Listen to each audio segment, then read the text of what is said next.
So to start us off today, we are making this one pot easy sausage pasta shells. So to my large pot on the stove, I'm adding in 1 pound of Italian sausage. You could use any type or any brand of sausage you like. Break the sausage up and cook it through at this point. Then once your sausage is cooked through, just remove any excess grease from your pot. Now add in a dash of salt and pepper and about a teaspoon of Italian seasoning. For the pasta, I am of course using pasta shells, and I used about 10 ounces. Next, add in a 24-ounce jar of marinara sauce, and then fill the jar up with water and give it a shake, and then add that water in. It's about 3 cups of water total. Give this a stir, and then you are going to let this simmer covered for about 10 to 16 minutes. You do want to stir it occasionally just so the pasta doesn't stick to the bottom of the pot and burn.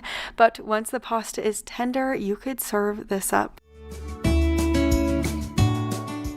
Here's my plate of food. I topped mine with a little bit of fresh basil and Parmesan cheese. This is so delicious and very easy to make.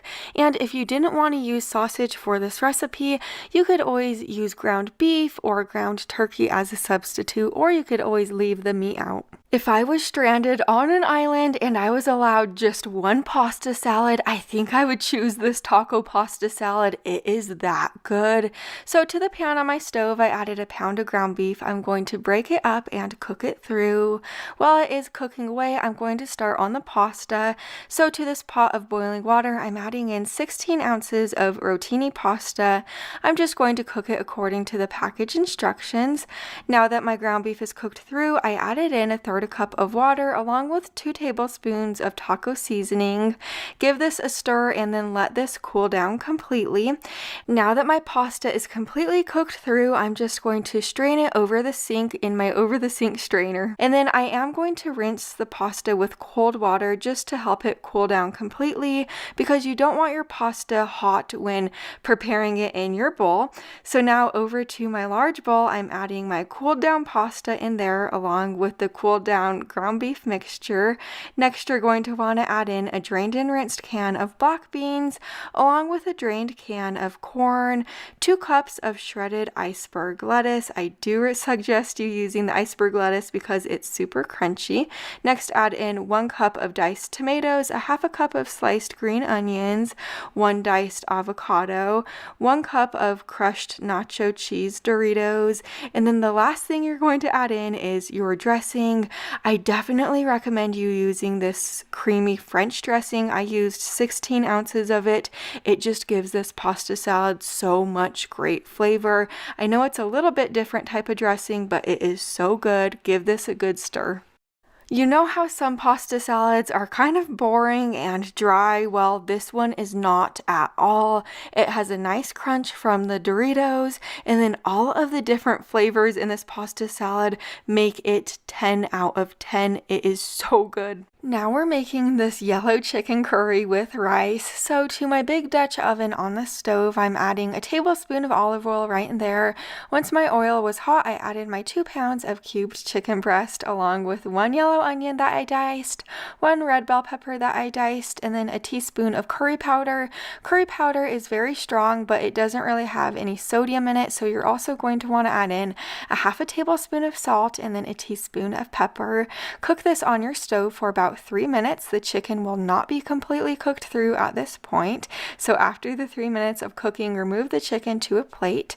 In the same pot that we just cooked the chicken in, add a cup of uncooked jasmine rice, followed by 2 cups of chicken broth, 1 cup of water, and then for the seasonings, a half a tablespoon of salt again, a half a teaspoon of pepper, and then 2 teaspoons of curry powder. Give this a stir and let this simmer on your stove for about 5 minutes. After 5 minutes, you're going to want to give this a stir, and you're going to want to add back in the partially cooked chicken from earlier. And since the chicken is not cooked through and neither is the rice, they need to cook through at this point. So we're going to let this simmer covered for about 15 to 18 minutes. I did stir it occasionally just so the rice didn't stick. And once the rice was tender and the chicken was cooked through, you're going to want to add in a half a cup of coconut milk right now. This is the brand brand that I'm using. We really like it. And if you don't want to use coconut milk, you could always use heavy cream as a substitute. Also add in your 1/4 cup of cilantro, give this a stir, and then you could serve this up. This dinner is so flavorful. It really is easy to throw together, and if you've never tried chicken curry like this before, I really suggest you doing that. We serve this alongside of some naan bread. This is the brand that I just bought at my Walmart. It really is good. We like to heat it up either in the air fryer or the oven. Now we are making this pesto orzo casserole, and this one is a meatless meal for all of my meatless meal friends. I'm starting out by cutting up a yellow squash, a zucchini, and I'm dicing a yellow onion into smaller pieces. I have a greased 9x13 baking dish right here. I'm adding all of those vegetables right in. Next, add in 2 tablespoons of olive oil along with your seasonings. This is a lot of seasonings, but this casserole is really flavorful. So a teaspoon of salt, 1/2 teaspoon of pepper, then a teaspoon of dried oregano, a teaspoon of onion powder, garlic powder, paprika, and Italian seasoning. Give this a stir to coat the vegetables in the oil and the seasonings. Bake this in a preheated oven to 400 degrees for about 15 minutes. After the 15 minutes is up, just remove this from the oven. Next, you're going to add in the remaining ingredients. So toss in a tablespoon of minced garlic along with a 15-ounce can of drained corn, then 16 ounces of orzo pasta. I'm excited that Walmart has like its own great value orzo now. They didn't used to at my stores, and this one is quite a bit cheaper than like the other name brands. But now I'm adding in 8 ounces of basil pesto, then add in 3 cups of water, or you could use veggie broth if you would like. Give this a stir and then cover this tightly with foil. Bake this in a preheated oven now to 350 degrees for about 35 minutes. After that cooking time is up, remove this from the oven, remove the foil, and then give this a stir. If you're a cheese fan, sprinkle on 3/4 cup of mozzarella cheese, then bake this for an additional 10 minutes or until the orzo is tender and the cheese is melty.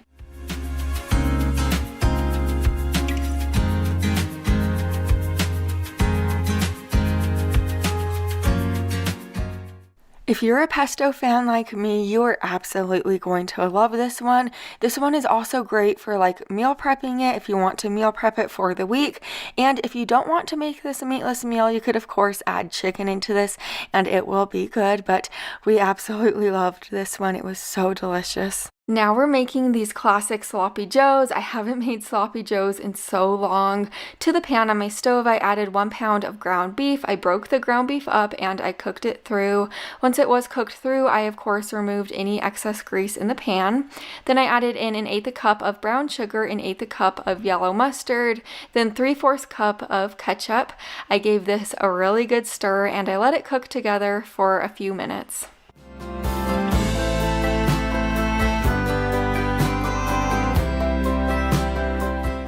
It really can't get any easier than this. So to assemble our sloppy joes, first you will grab a regular hamburger bun and then fill it up with that sloppy joe mixture, and then it is time to serve it to my family. So this is how I served it. That sloppy joe mixture is rich and bold tasting.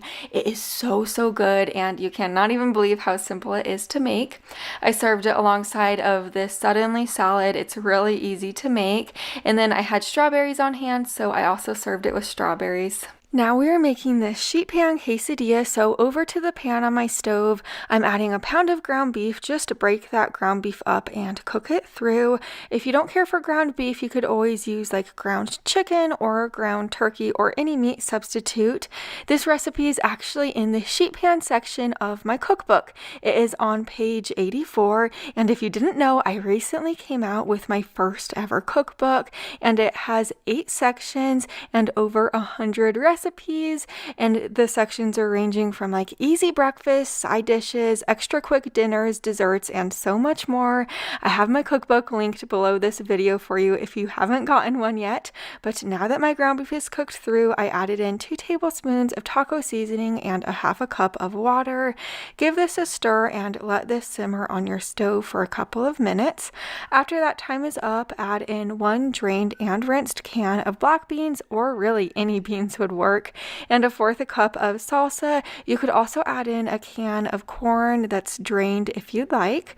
Give this a stir and then remove it from the heat. Now heading over to my sheet pan, I'm spraying it with plenty of oil spray. You could use any type of oil spray you like.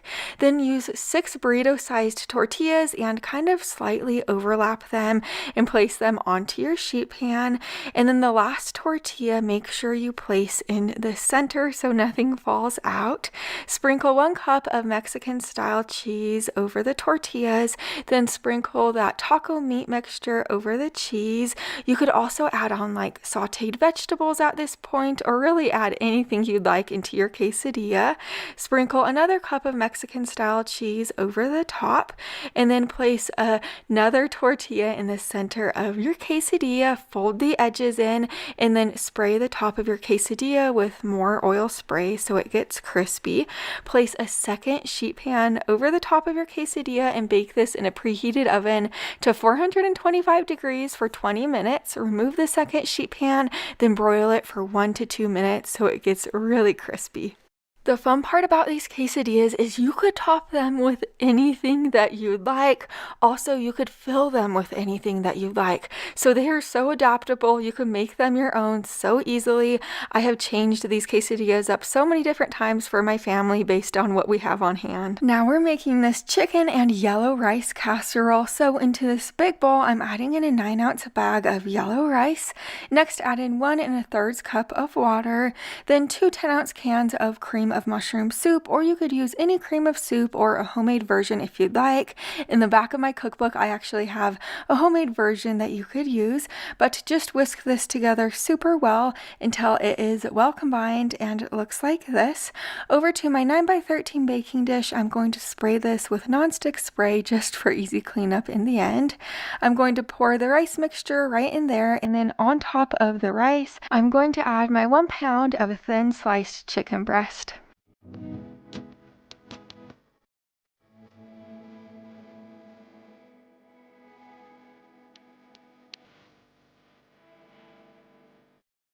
I'm going to season the chicken with a little bit of salt, pepper, paprika, and onion powder. I don't need to season it with like a ton of things just because that yellow rice is super flavorful. I'm covering this with foil, and this will bake in a preheated oven to 325 degrees for about 1 hour and 15 minutes, or until the rice is tender. Here's my plate of food. This is such an easy casserole to make. It has such minimal ingredients, and this is kind of like a pantry staple dinner. So you could kind of keep these ingredients on hand for those weeks when you don't really know what you're going to make for dinner. I also serve this alongside of a side salad. You are going to love these Italian chicken sliders. I serve them alongside the easiest couscous recipe in the world. It's so good, but we're starting on the chicken sliders first. To this bowl, I added in a 1/2 cup of Italian dressing, 2 tablespoons of tomato paste, 2 tablespoons of brown sugar, a teaspoon of salt, and a 1/2 teaspoon of pepper. I gave this a really good whisk. This is kind of like the Italian sauce. Over to my slow cooker, I'm spraying it with nonstick spray. Then I'm adding in 2 large chicken breasts. Over the chicken breast, I'm adding 1 drained can of petite diced tomatoes. Then I'll add the Italian sauce over that. This cooked on low for about 5 hours. While this was cooking away, I did start on the couscous recipe. I don't want you to miss out on this recipe. It's just amazing. To the pan on my stove, I added 2 tablespoons of olive oil along with a tablespoon of minced garlic. I gave this a stir until the garlic was fragrant. Now I'm adding in 1 cup of pearl couscous. It kind of looks like this. I just get it from Walmart, nothing too fancy. Now I'm going to give this a really good stir and let the couscous cook for about 1 minute or 2. Then I added in 2 cups of chicken broth along with a dash of pepper and salt. Then the juice from 1 lemon. I am going to give this a stir and let this simmer covered for about 15 minutes.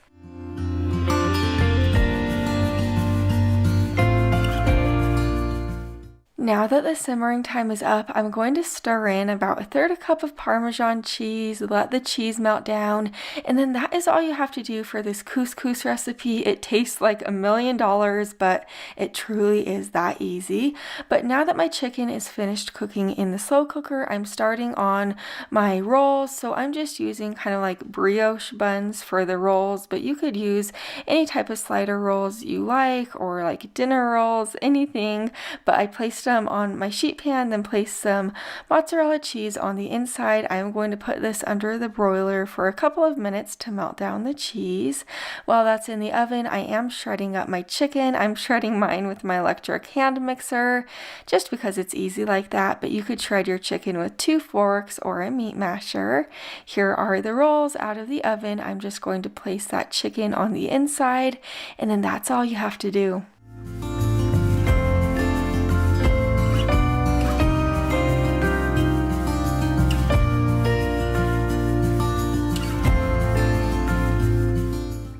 I really enjoy making my family these Italian chicken sliders just because they really are that easy to throw together. They come together with very minimal effort, and if you don't typically cook with couscous or you haven't made it in a while, I definitely suggest you making this recipe. Now we're making this teriyaki chicken casserole. So on my cutting board, we're going to start out by cutting up our vegetables. I diced a yellow onion and a red bell pepper. Now I'm going to cut 2 heads of broccoli into smaller pieces. I have a 9x13 baking dish right here. I sprayed it with nonstick spray. Next, I added in about a pound of cubed chicken breast. Now add those cut up vegetables right into your baking dish. And I found some carrots in my fridge last minute, so I sliced those carrots into smaller pieces. It's about a half a cup of sliced carrots. The carrots are optional. You don't have to add them in if you don't want to. Now I'm adding in 3/4 cup of teriyaki sauce. I'm using the Panda Express teriyaki sauce. I found it at Walmart, but any brand of teriyaki sauce will certainly work.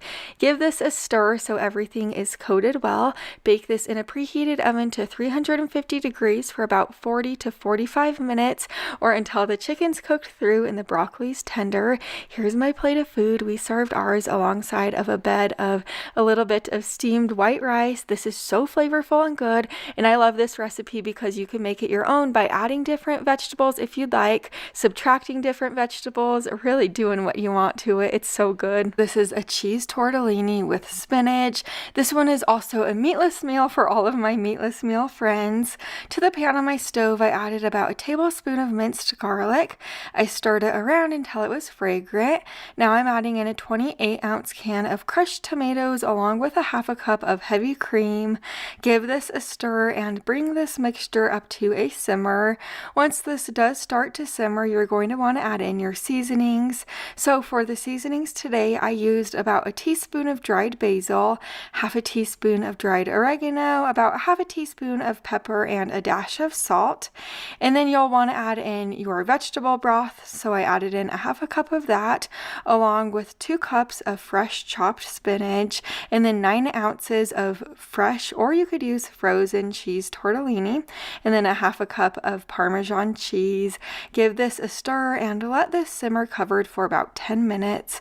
You do want to stir it often while it's simmering just so nothing sticks to the bottom of your pan.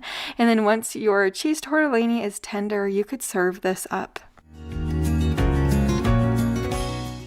Both of my daughters just love this dinner so much, and I love that I could put so much spinach in this recipe and then it wilts down so small my kids don't even really notice that much, but it has a ton of great flavor. I could eat this over and over again. Now we're making this orzo with a rich and creamy sauce, and if you know me, you know by now how much I love orzo, and I'm going to tell you why I love it so much here in a moment. But to my large pot on the stove, I added in a pound of ground beef and 1 yellow onion that I diced.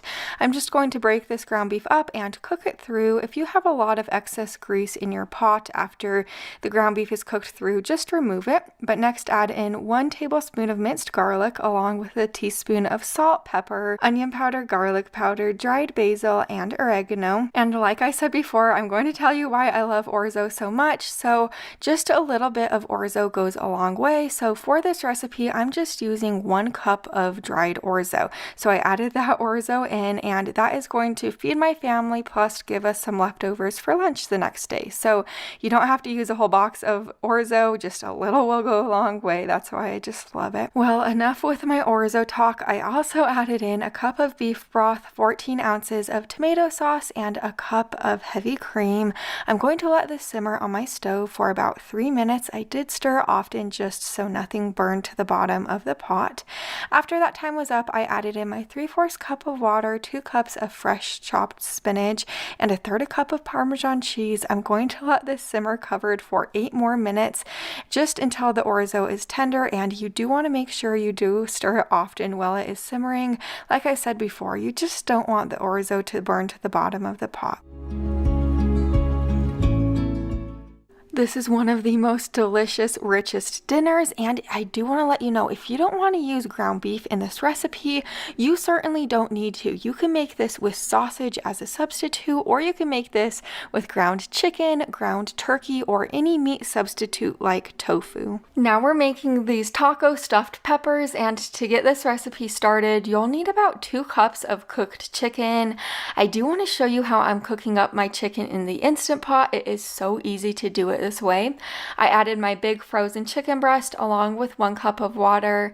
I set the valve to sealing, and I put this on high pressure for 23 minutes with a quick release, and then there you go. You have really easy to shred chicken. But if you don't want to do it in the Instant Pot, you could always use a rotisserie chicken for this recipe, or you could boil your chicken over a pot of water on the stove. But I set our chicken to the side to get started on the bell peppers now. I have 6 small to medium sized bell peppers. I cut the tops off and I removed the insides of the peppers. I am going to bring them over to my pot of boiling water, and I'm going to let these bell peppers boil in there for about 6 to 7 minutes to let them get soft. While we have our peppers cooking away, I'm going to start on the filling now. So to this large bowl, I added in our shredded chicken. Next, add in 1 cup of drained and rinsed black beans, 1 cup of cooked white rice. And here's my little trick that I've been doing recently. They sell these rice containers at the grocery store. They're pre-cooked rice containers, and when I only need a little bit of rice for a recipe, I like adding these in just because it's so simple, and so I don't have to cook rice on the side. It's just less effort for me in the summertime. Then I added in 1 cup of salsa and 2 tablespoons of taco seasoning. Give this a really good stir to combine the ingredients.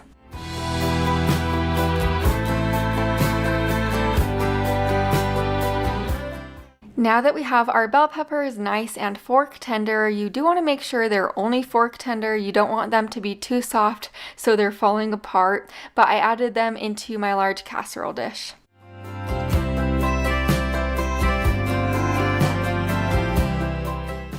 Now generously fill our bell peppers with that chicken mixture that we just made up. And I do want to mention to you, if you want to make this into a meatless meal, it is so easy to transform this recipe to a meatless meal because all you have to do is substitute the chicken for more beans. But I topped our bell peppers with a little bit of pepper jack cheese, and I baked this on 400 degrees for about 20 minutes to melt the cheese down and to cook a little bit.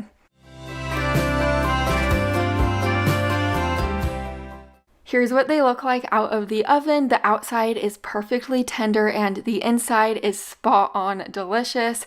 I also love how you can make this recipe your own so easily. You could always add ingredients to it or subtract ingredients to kind of just make it the way you want it. Now we're making these fall off the bone tender baby back ribs. So to begin, we are going to start on the dry rub. In this little bowl, I added 3 tablespoons of paprika, a tablespoon of salt, a 1/2 tablespoon of pepper, and 3 tablespoons of brown sugar. Mix this all together. You'll want to use between 4 to 5 pounds of pork ribs for this recipe. Go ahead and rub the dry rub all over the front and the back of the ribs at this point. Then brush on about 1 cup of barbecue sauce. You could use any type of barbecue sauce that you love, but I went ahead and used the Sweet Baby Ray's brand.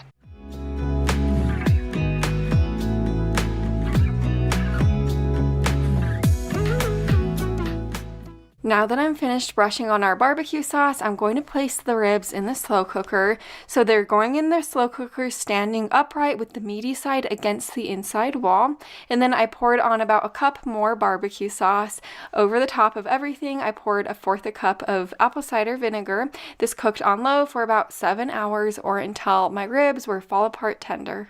Corn on the cob is so perfect at this time of year, so I'm showing you my favorite way of cooking it in the Instant Pot. It's so easy. I add my trivet, then I add my 4 pieces of corn. You could use however many pieces of corn that you want. And then I add a cup of water, put the lid on top, and I cook this on high pressure for about 4 minutes with a quick release. It cannot get any easier than this. Your corn will come out so juicy and delicious.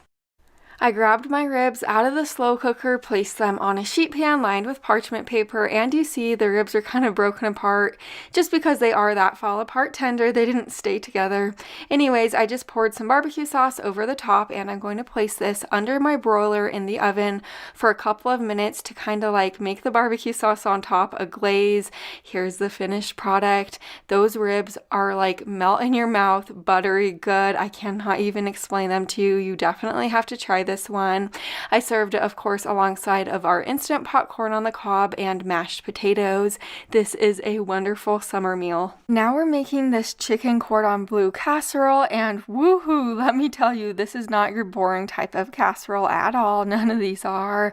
To begin, to this medium-sized bowl, I added in a 10-ounce can of cream of chicken soup. Next, add in about 1/3 cup of water and whisk this all together. This will kind of form a sauce. I'll set this mixture to the side. I pulled out my 9x13 baking dish and I sprayed it with nonstick spray. I added in 4 cups of cooked shredded chicken. I just cooked my chicken up in the Instant Pot, then shredded it from there. Now I'm going to be adding some slices of ham on top. This is just sliced deli ham, but you could really use any type of ham you like. You could even use like cubed ham, but I just used Black Forest ham. Over the ham, add slices of Swiss cheese. And then over the Swiss cheese, you are going to pour the sauce that we made up with the cream of chicken soup over that. The last couple things we will do is first add a box of stuffing mix to the top. I'm just using the stovetop chicken flavor. This will add a really nice crunch, you gotta trust me. And then over the stuffing mix, you'll just add 1/3 cup of melted butter. Cover this with aluminum foil and bake this in a preheated oven to 350 degrees for about 40 minutes. After 40 minutes of baking, you will just pull this out of the oven, remove the foil, and let this continue to bake for an additional 20 minutes. We like to serve this over a bed of white rice, but you could serve this over egg noodles or mashed potatoes, really anything you'd like. I also served this with steamed peas on the side, but seriously, you guys, you need to give this recipe a try. I know this one might seem a little bit different and odd, but just trust me, you will devour this like I do. Now we're getting started on this Parmesan chicken pasta. So to this pot of boiling water on the stove, I'm adding in 10 ounces of penne pasta, or you could use any pasta that you would like to or have on hand. Over to the pan on my stove, I'm going to add in a tablespoon of olive oil and a tablespoon of butter. Next, add in a pound of cubed chicken breast along with a tablespoon of minced garlic. Then for the seasonings, I'm adding in a teaspoon of salt, 2 teaspoons of Italian seasoning, a teaspoon of onion powder and garlic powder, and then a teaspoon of paprika, or you could really use any seasonings that you like. Stir this around and let the chicken cook through on a higher heat. If you cook it on a higher heat, it will tend to cook quicker. Now add in 1.5 cups of heavy cream with 2 cups of Parmesan cheese. Give this a stir and let this simmer until it thickens. Also, if you want to make this like a sun-dried tomato pasta, you could add in 1/2 cup of sun-dried tomatoes, or if you want to make this a Cajun pasta, add in a tablespoon of Cajun seasoning. But now that my pasta is tender, I just removed 1/2 cup of the cooked pasta water and I added it into the sauce to kind of thin out the sauce. Let this continue to simmer and then add in the cooked pasta. Just give it a stir to coat the pasta, and then you could serve this beautiful pasta up. I could probably eat this every single night of the week and not get tired of it. It really is that delicious. It is so creamy and rich. It is very similar to like a chicken Alfredo, but in my opinion, it has more flavor than chicken Alfredo. You need to try this dinner. You will not be disappointed. Now we are making these cheesy chicken taquitos. So into this big bowl, I'm adding in my 5 ounces of softened cream cheese. Make sure you soften yours in the microwave for a little bit so you could stir it. Then I added in 1/2 cup of salsa. Use any salsa that you like. Then 3 cups of cooked shredded chicken along with 1/3 cup of sour cream. Then add in 1 cup of Mexican style cheese. This is your taquito filling and it is so good. Give it a stir just to combine all the ingredients together until it looks like this. I'll set it to the side. On my plate right here, I placed a wet paper towel over the plate and then I added about 18 corn tortillas over the paper towel. Cover it tightly with the paper towel and then microwave it for about 2 minutes. This adds moisture to the tortillas and prevents them from cracking and crumbling while you try to roll them. But then place a scoop of that chicken filling inside each corn tortilla and then tightly roll it up.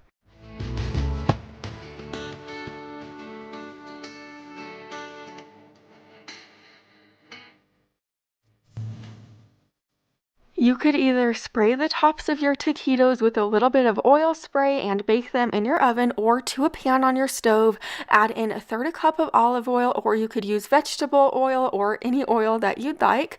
And then to test your oil to make sure it is hot, just add in a little piece of the tortilla, and once it is like bubbling up, you know your oil is hot. But add your taquitos in and make sure you don't overcrowd your pan. Let them cook on each side for about 2 minutes or until they're golden brown, and I am lightly covering the top with a little bit of foil. This will help prevent from oil from like splattering everywhere. If you have an oil guard, you could just use an oil guard, but foil also works super well. Once your taquitos are nice and golden brown on each side, just remove them to a plate lined with paper towels to absorb any excess oil and set them to the side. Then repeat this process for all of your taquitos. Here's what these look like plated up. You could top yours with anything that you could think of. We topped ours with a little bit of sour cream, lime, diced tomatoes, and avocado. These are perfectly crispy on the outside. They're like oh so crispy, but the inside is so cheesy and delicious. You need to try this one. This one is for all of my lower carb friends out there. We are making these lower carb mozzarella stuffed sausages. I have 1 pound of Italian sausage links right here. I'm using the mild flavor, but you could use hot if you like things spicier, or you could use sweet sausage, really any type of Italian sausage you like. Slice each sausage length in half lengthwise down the middle. This is kind of going to create like a pocket in the middle of each sausage, and then we are going to be placing our mozzarella sticks down the middle. So I'm just using these simple like string cheese mozzarella sticks, but you could use any type of cheese you really like. I do recommend using mozzarella though. Just place the cheese sticks in the middle and then kind of like squeeze the sausage just a little bit so the cheese stick doesn't fall out. I have an 8x8 baking dish right here. I'm going to spray the baking dish with non-stick spray just for easy cleanup in the end. Pour about 1/2 cup of marinara sauce down and then spread that marinara sauce out. This will help the sausage not stick to the bottom of the pan. And then place the sausages down and then pour about 1/2 cup more marinara sauce on top of the sausages. Bake this in a preheated oven to 375 degrees for about 35 minutes.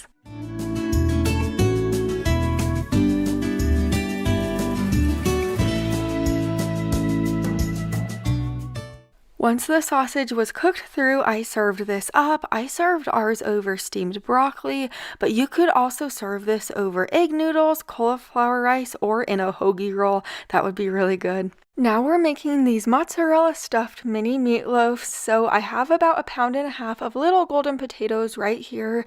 I'm going to cut them in small bite-sized pieces and I'll set them to the side. If you have my cookbook, you will actually find this recipe on page 92, and I'm just making a variation of it today. Into this bowl, I'm adding in 1 pound of ground beef along with a tablespoon of ketchup and 1/3 cup of Italian style breadcrumbs. And then for the seasonings, I'm I'm using about a teaspoon of salt, teaspoon of pepper, and a teaspoon of paprika. Just mash up the ground beef and combine all of these ingredients together. You could use a meat masher or your hands. Now I have my sheet pan right here. I'm using parchment paper just for easy cleanup. Just add those potatoes right onto your sheet pan and then drizzle about 2 tablespoons of olive oil on the top. For the seasonings, I'm seasoning the potatoes with a teaspoon of pepper, salt, onion powder, garlic powder, paprika, and oregano, but use any seasonings that you like. Give this a stir to coat the potatoes in the oil and seasonings. Now we are going to make our mini meatloafs. So I have a package of mozzarella string cheese sticks right here, or you could use a block of cheese or pre-shredded mozzarella cheese. I just cut the cheese sticks in half just because we're making mini meatloafs. So now I have our meatloaf mixture right here. Grab a little bit of that mixture and then place a cheese stick in the center, and you want to make sure the cheese stick is completely covered in the meatloaf mixture just so the cheese doesn't like spill out a bunch while it is baking. Repeat this for all of your meat mixture.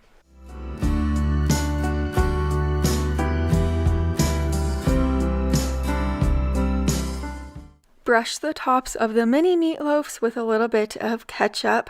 This is going to bake in a preheated oven to 400 degrees for about 30 minutes or until the ground beef is completely cooked through.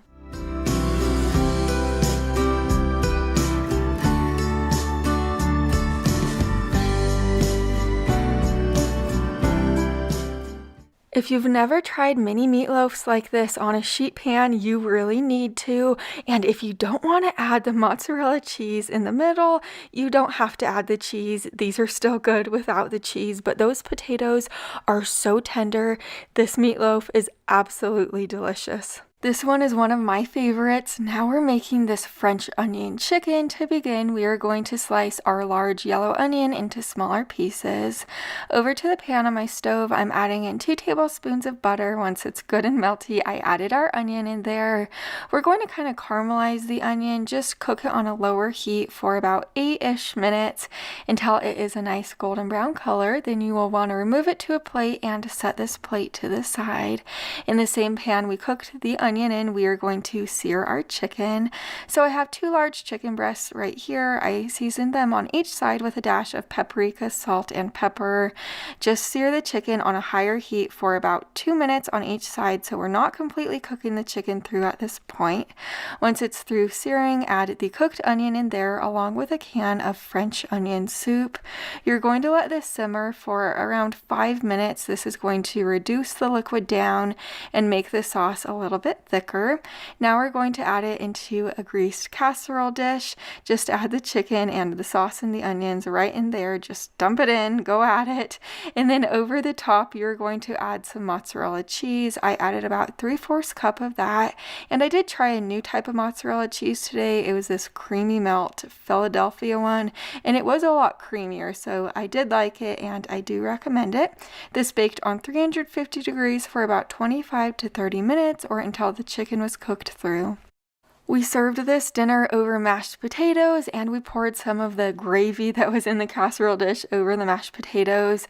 I also served this with steamed Brussels sprouts, but let me tell you, when I tell you that I love a meal, I mean it, and this has to be one of my all-time favorite dinners.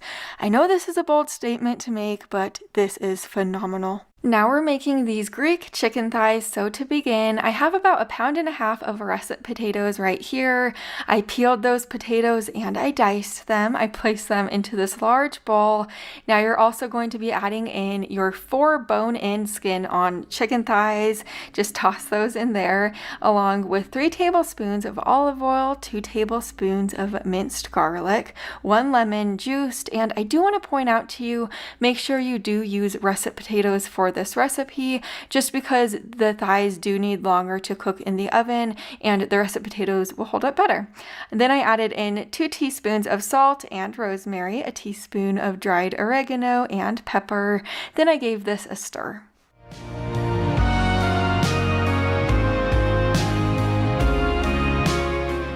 We're going to be lining our sheet pan with aluminum foil right now, and I had a really sweet subscriber mention to me a little while ago that the dull side of the foil is actually considered to be the non-stick side of the foil, so I wanted to tell you that just in case you didn't know, and I hope you find that helpful.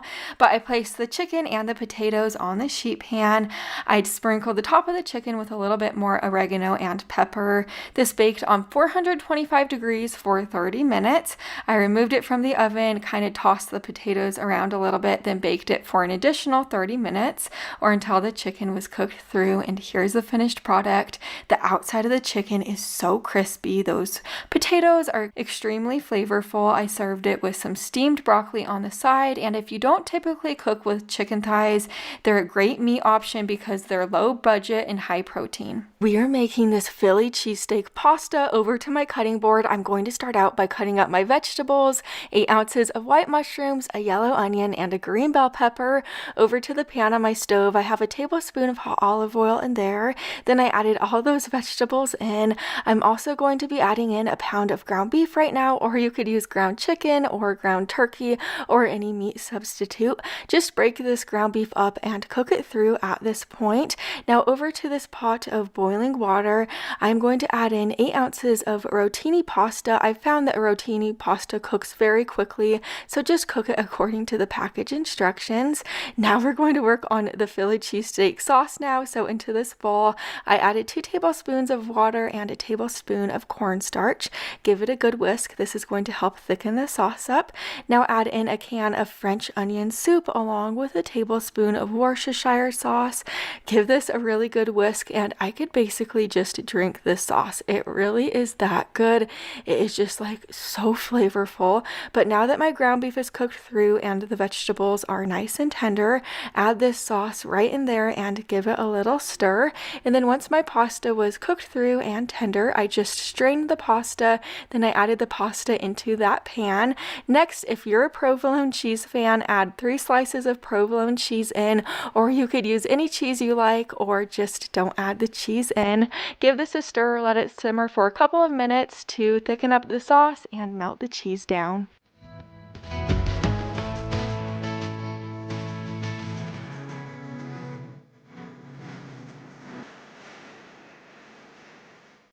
Here's what dinner looks like. This is not your average pasta dinner. This Philly cheesesteak pasta is so unique and delicious. If you're a Philly cheesesteak fan, you are absolutely going to love this one. Plus, my husband said this was one of his favorite dinners in a little while, so that says something. Now we're making this ranch chicken casserole, and I've made this one on my channel in the past, but oh boy, it is so good. I can make it every week and not get tired of it. You'll want to add 3 cups of cooked shredded chicken into a big bowl. I cooked up my chicken in the Instant Pot, then I shredded it from there, but you could also use a rotisserie chicken if you'd like. Next, I added in a 1/2 cup of sour cream, followed by 1/3 cup of milk. Then I added in 1 can of cream of chicken soup. Then add in 1 can of rotel. Next, add in a 1/2 cup of Mexican style cheese, and for the seasonings, it really is pretty simple, but these seasonings are bold. Add in a tablespoon of taco seasoning and a tablespoon of ranch seasoning. Give this a stir.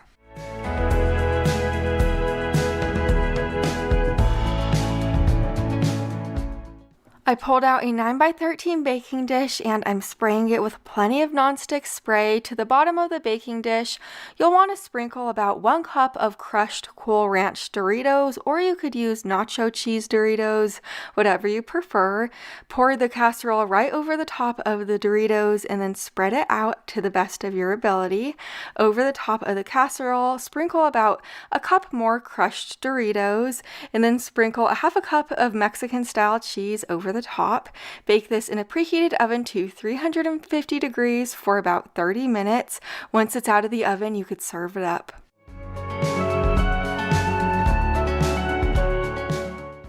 If you haven't tried this chicken casserole out yet, you absolutely need to. This is the type of chicken casserole where you could eat bowls and bowls of this without realizing you're eating bowls and bowls of this because it is that good. We love this in my house and I love making it for my family. Now we're making these Tuscan pork chops and oh boy, you are in for a treat with this one. I have about 4 pork chops right here, and into this other bowl I added in 1/3 cup of all-purpose flour. Now I'm seasoning the pork chops on both sides with a dash of salt and pepper. After I was finished seasoning the pork chops on both sides, I just dipped each of the pork chops in that flour and then I just kind of shook off the excess flour. I do want to let you know, if you don't want to do this with pork chops, you could always use chicken breast as a substitute. This would be super good with chicken breast. Anyway, after I was finished coating the pork chops in the flour, over to the pan on my stove, I added in a tablespoon of butter and a tablespoon of olive oil. Once the oil and butter were hot, I added my pork chops right in there. I'm going to sear the pork chops for about 2 to 3 minutes on a higher heat right now. You just want the pork chops to kind of form like a nice golden crust on the outside. This is going to give the pork chops a lot of added flavor. But after I was finished searing the pork chops, I just added them to a plate and set them to the side.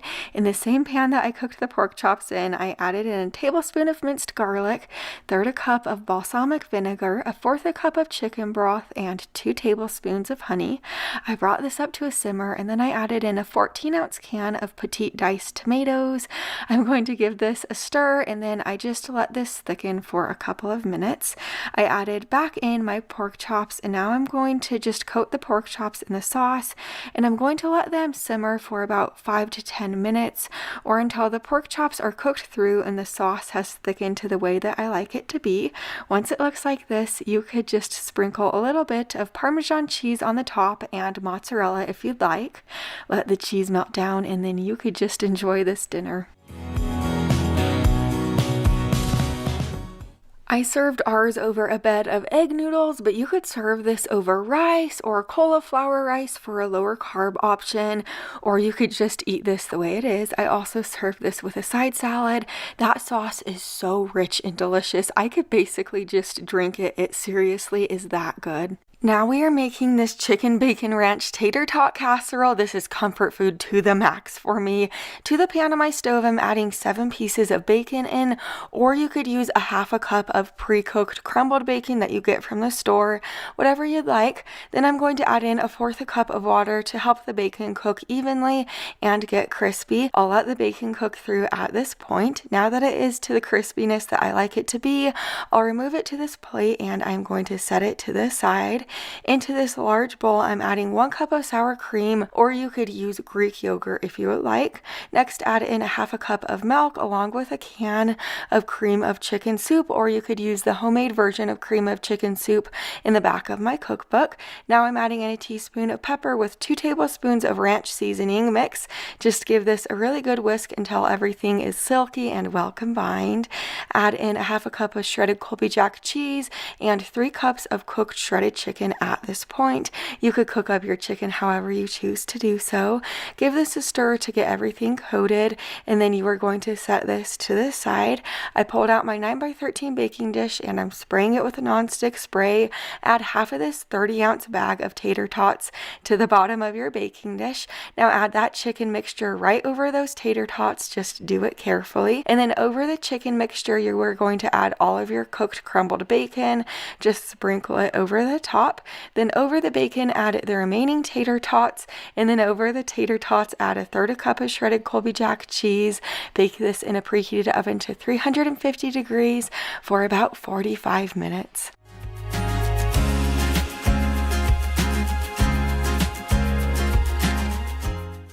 Here's my plate of food. This is total comfort food to the max for me, like I said before. This is really delicious. My little ones just gobbled this up. It really was that good. Also, you could add ingredients to this or subtract ingredients. If you're not a bacon fan, you don't have to use the bacon, of course, but this was really good. Now we're going to make my favorite soup, as one of my little ones calls it. So to this pot on my stove, I added in a tablespoon of olive oil. Once it was hot, I added in my tablespoon of minced garlic. along with a diced yellow onion and a half a cup of chopped carrots. I'm going to cook this together for about 5 to 7 minutes to get those veggies softer. Now I'm adding in 2 cups of cooked shredded chicken along with 4.5 cups of chicken broth. Next, add in a half a cup of heavy cream and 6 ounces of cubed cream cheese. Give this a stir and let this simmer on your stove covered for about 5 minutes.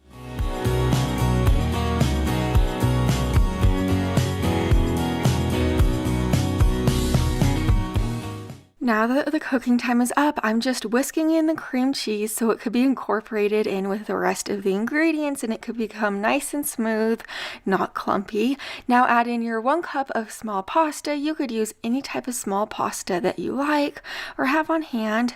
I also added in 1 cup of fresh spinach. I'm going to whisk this well, and you're going to want to let this simmer covered for about 10 minutes. Stir it occasionally until the pasta is tender.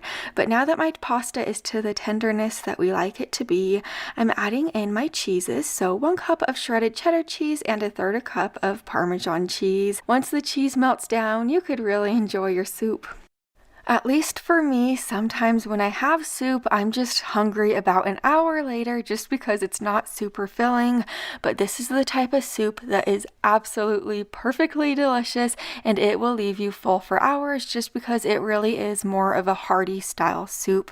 We really enjoy this. Now we are making this lower carb sausage casserole, so over to the pan on my stove, I'm adding in about 1 pound of mild Italian sausage links.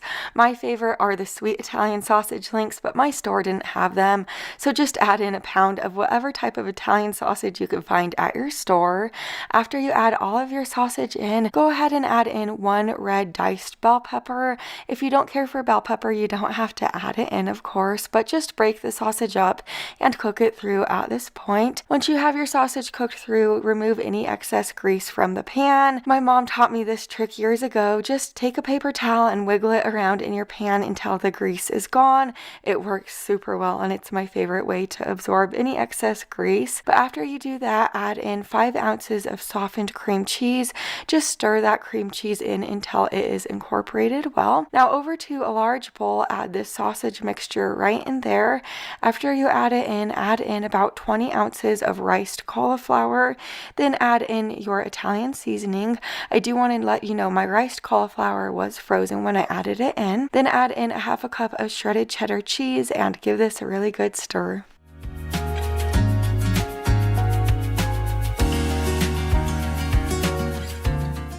This recipe is on page 59 in my cookbook. You'll find it in the casserole section. I have 8 different sections in my cookbook and over 100 of my family's favorite yummiest recipes. I have some cookbooks available right now if you don't have one yet, but just bring this casserole over to a greased 9x13 baking dish after you give it a good stir and spread it out. Then sprinkle 1 cup of shredded cheddar cheese over the top. Cover this tightly with foil and bake it in a preheated oven to 375 degrees for about 25 minutes. After the baking time is up, remove the foil and bake it for an additional 12 minutes just to kind of get it crispy on top and finish baking, and then you could serve this up. We served our dinner with steamed peas on the side. My little ones can't tell the difference between cauliflower rice and regular rice. This dinner is really delicious. If you're looking for a lower carb option, this one is definitely for you. I've made it over and over again, and we just really enjoy it in my house.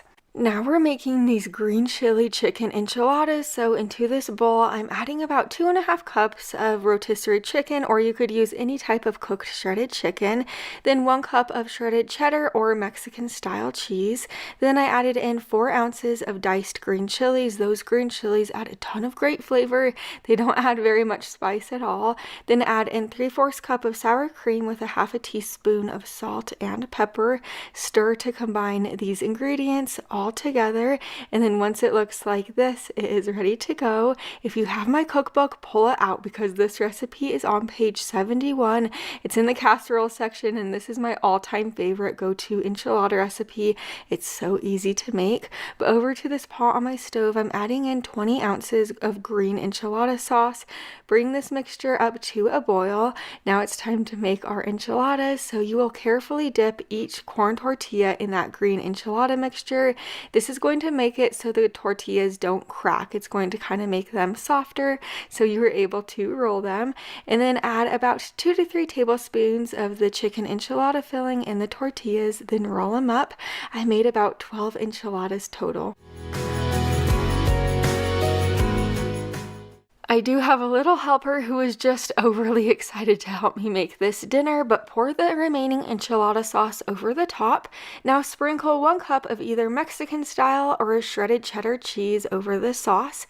Bake this in a preheated oven to 350 degrees for about 25 minutes or until the cheese is like golden and bubbly on the top. I grew up in New Mexico and we used to eat enchiladas all of the time in New Mexico. They were just so good there, but this is a delicious, simple, easy way to make enchiladas. These are absolutely delicious and you could top them with your favorite toppings. We topped ours with a little bit of guacamole, tomato, and then some sour cream. Now we're making this Italian chicken and rice, so over to my Dutch oven on the stove, or you could use a large pot. Add in a tablespoon of butter and a tablespoon of olive oil.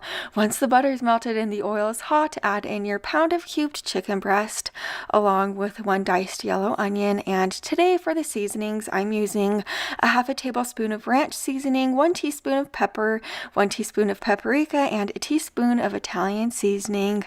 Give this a really good stir, and then you are going to let this cook on your stove for about 5 minutes. And this recipe is actually in my cookbook. If you didn't know this yet, I just released my first ever cookbook. It's on page 131 and my cookbook is available now for you guys. There's over 8 sections in my cookbook ranging from breakfast, sides to dinners, desserts. My cookbook just has it all and I'm so excited for you guys to see it. But after that cooking time is up with my chicken, I'm just going to add in a tablespoon of minced garlic. Stir that garlic around until it is fragrant. Now add in 1 cup of uncooked jasmine rice, or you could use white rice, whatever you'd like. Then 2.5 cups of chicken broth. Stir this around and scrape those flavorful bits off the bottom of your pot. Now cover this with a lid and let this simmer on your stove for about 17 to 20 minutes. Just stir this occasionally while it's simmering so the rice doesn't burn to the bottom of your pot. But once the rice is tender, add in your 1/3 cup of Parmesan cheese and a 1/2 cup of heavy cream. Let the cheese melt down and then you could serve this up.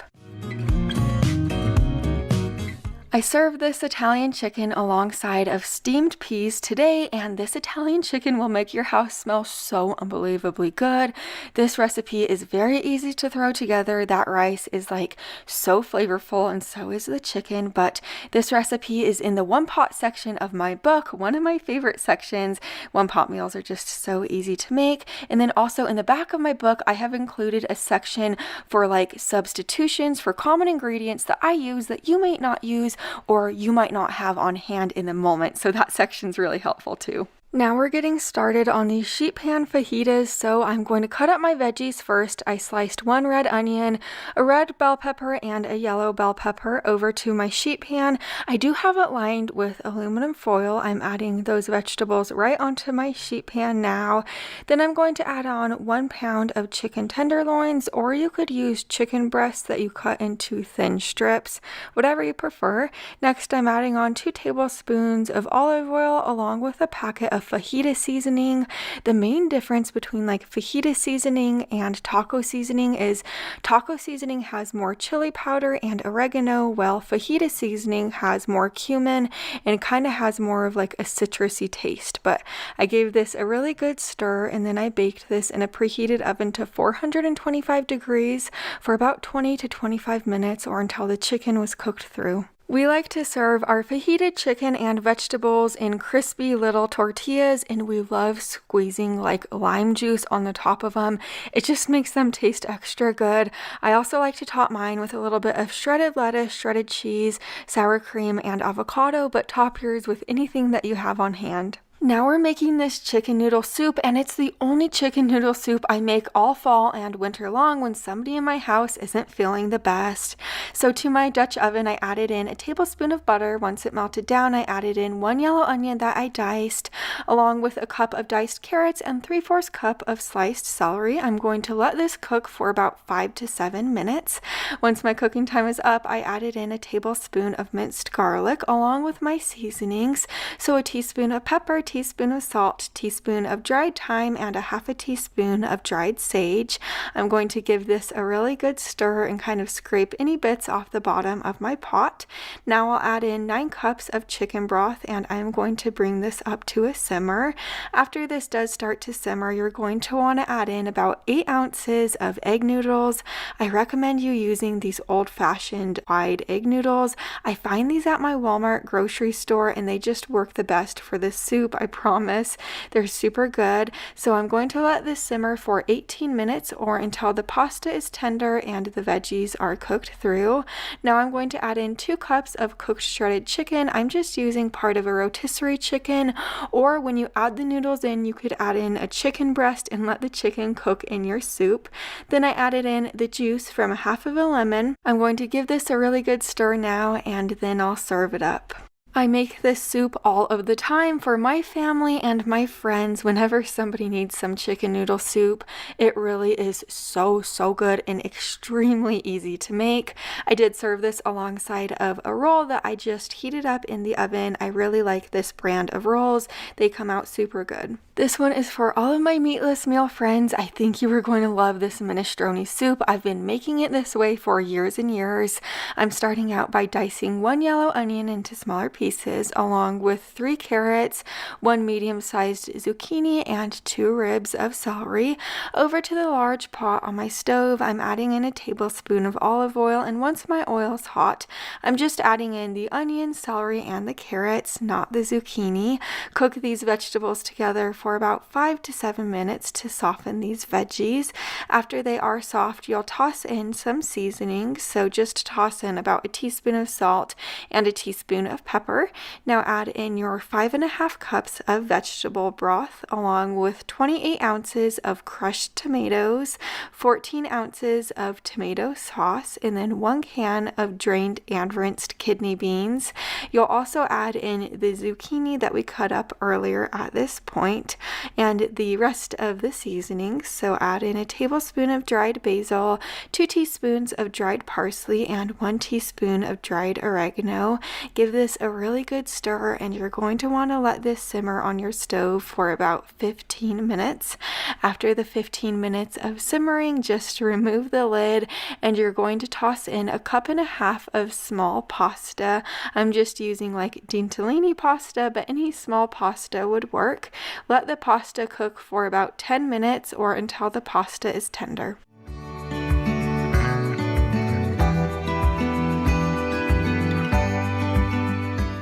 Now that the pasta is tender, the very last thing I'm doing is adding in 2 cups of fresh chopped spinach. I gave this a really good stir to let that spinach wilt down, and then I served this soup up.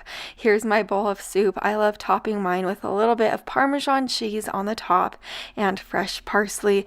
This soup is seriously 10 out of 10. I can make this like every single week and not get tired of it. Of course, I don't do that, but it really is so delicious. Now we're making this orzo with chicken sausage and broccoli. Just trust me, it is so good. I'm beginning by cutting my chicken sausage into kind of like half moons like this. I'll set it to the side. We're going to work on the broccoli now. So I have 1 large head of broccoli right here. I'm cutting it into smaller florets. Over to the pan on my stove, I'm adding in 2 tablespoons of olive oil. Once my oil is hot, I'll add the sausage right in there, and you're going to want to sear the sausage on each side. It's going to create a lot of added flavor, and it's just going to be extra good like that. So after the sausage is a nice golden brown color, I added in the broccoli along with a tablespoon of minced garlic. I'm going to cook this all together for about 4 to 5 minutes. After that time, my broccoli is starting to get tender, and then I'm going to add in about a cup of uncooked orzo. If you don't typically cook with orzo, the best way I could describe it to you is kind of like a mixture between pasta and rice. It really is good. But then I added in 2 1/3 cup of chicken broth. I gave this a stir, scraping all the flavorful bits off the bottom of my pan. This cooked on low, simmering for about 10 to 12 minutes with the lid on. I did stir it often while it was simmering just so nothing stuck to the bottom of my pan. But once my orzo was tender, I added in my 1/2 cup of Parmesan cheese. Once the cheese melted, I served this up. This is such a great balanced meal. You got your veggie in there and the protein. Also, this just cooks on one pan on the stove. It really can't be any easier than that. We also had some leftovers, so I had this for lunch the next day too, and it was just as flavorful. Now we're getting started on this broccoli chicken Alfredo. Over to the pan on my stove. I have about 2 tablespoons of hot olive oil in there. I'm going to be adding my chicken right in the pan. It's 2 chicken breasts. I did slice my chicken breast in half horizontally, just so the chicken cooks evenly and quicker. Season the chicken on both sides with a dash of Italian seasoning, pepper, and salt. Go ahead and cook the chicken through at this point. While the chicken is cooking away, we are going to start on our pasta. So to this pot of boiling water, I added in 16 ounces of mini penne pasta, but you could use any type of pasta you like. Cook the pasta according to the box instructions. But now that my chicken is cooked through, I'm just removing it to a cutting board and cutting it into bite-sized pieces.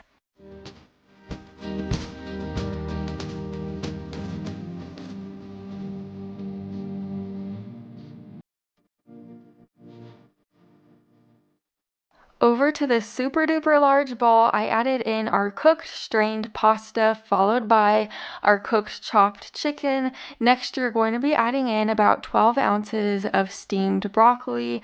I just bought one of those freezer bags of broccoli and then steamed it in my microwave, and then I chopped it from there. Now I'm adding in 1 cup of mozzarella cheese, followed by about 36 ounces of Alfredo sauce. I used one of these large family-sized jars and a half. Give this a stir.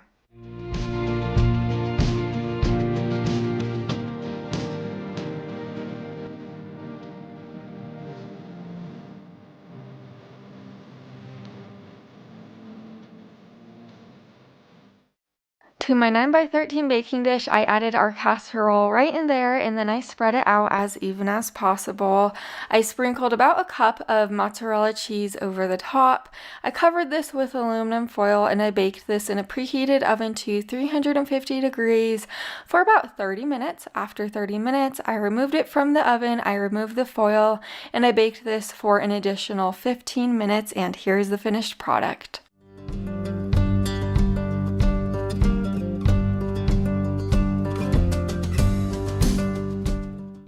Typically, I'm not the hugest fan in the world of those jars of Alfredo sauce just because homemade is so much better, but it definitely works for this recipe. That chicken has so much flavor and so does the pasta, and it's not dry, which is a huge plus for me. I served it alongside of sourdough garlic toast. You're going to be so surprised when you try this taco salsa chicken. It is so good.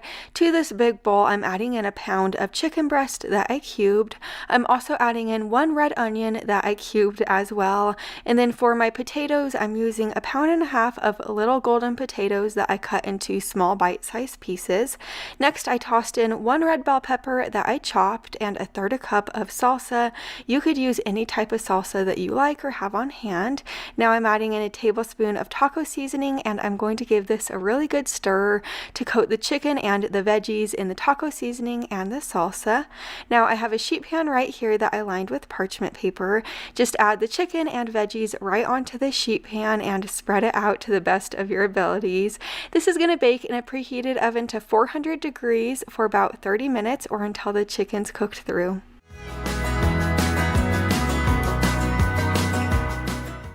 Here's my plate of food. You could top yours with any type of kind of like taco toppings that you enjoy, but I topped mine with shredded cheese, guacamole, cilantro, and lime.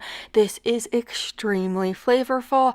Also, this is why I love sheet pan meals so much. It's just because they're so easy to throw together and so good. Whenever I'm hosting or I'm going to somebody's house and I have to bring a dinner, I almost always bring these barbecue beef sandwiches because they're so easy to make and just about everybody loves them. So we're starting on the dry rub first. In this little bowl, I added a tablespoon of brown sugar, a teaspoon of salt, half a teaspoon of pepper, a tablespoon of